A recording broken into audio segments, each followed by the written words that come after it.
I've been in a small run of parts today on the press brake. So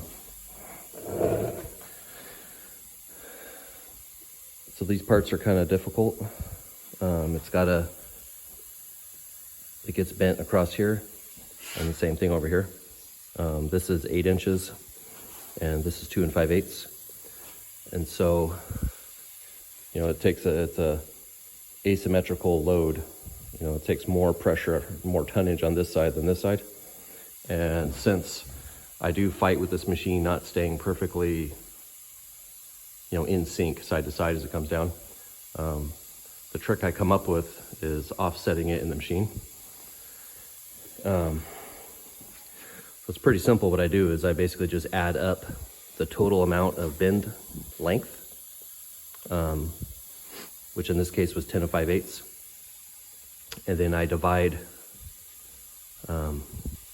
this 8 inches by the 10 5/8, and it gave me in this case roughly 75%.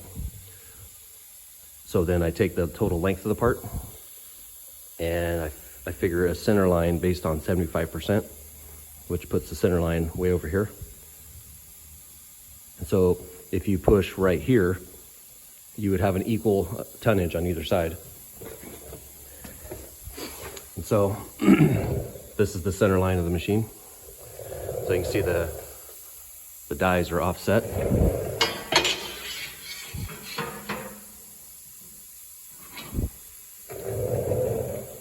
So it sits in the machine like that. And then as it comes down, it puts an equal load on it, so it's not trying to make the top ram come down crooked.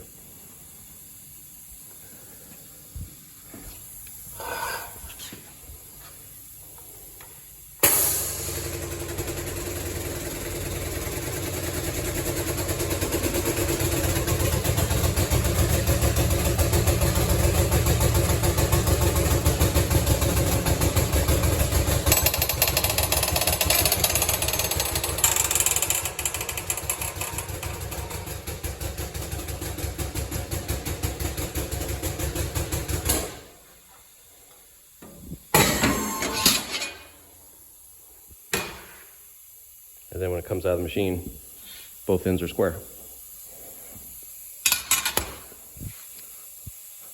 So I know there's a lot of people out there with homemade press brakes. And so if that's something that you fight with at all, it's a pretty easy little trick. It's just to make sure, that your machine down the center is seeing an even load on either side. So that's it. Hopefully this helps someone out. I'm getting ready to do a control system upgrade, I guess you'd call it, on this. I'm slowly collecting parts to replace these with a real hydraulic system, but that's a lot of money, and so it's going to take a while. But what I'm going to do in the meantime is do some changes. As you can see, this is my adjuster, and then that's the down travel limit switch. And then I do have kind of a synchronizer arm set up with 2 limit switches there, which works okay. It's just kind of the resolution of the switches and the way I have it set up still allows a little bit of travel difference between the two sides.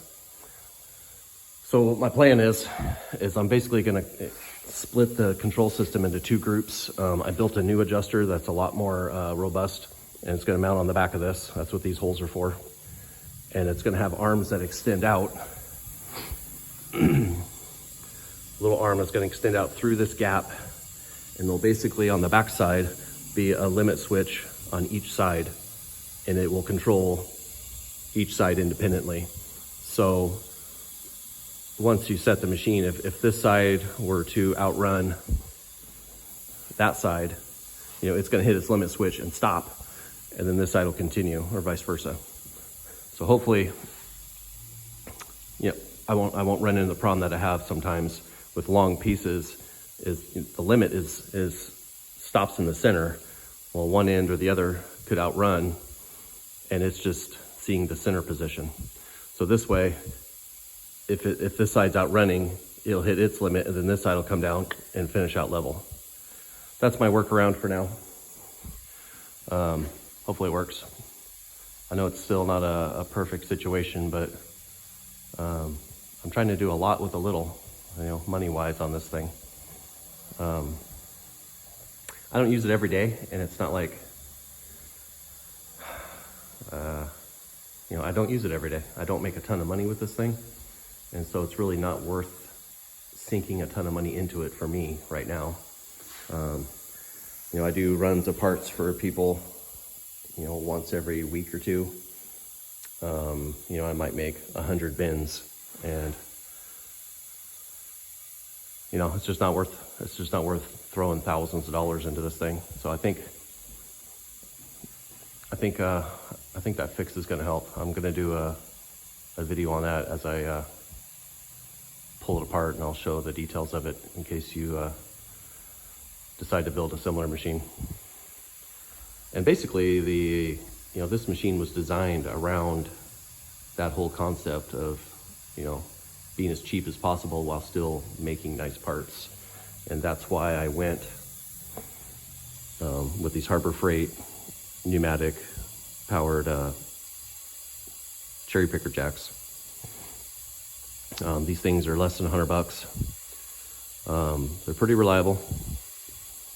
The one downside is they're slow.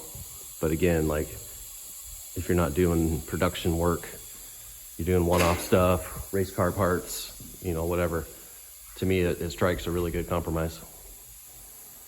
So, probably in the next week after this video is posted, I'm gonna be doing that limit switch upgrade. So keep an eye out for that video. That's it. Thanks.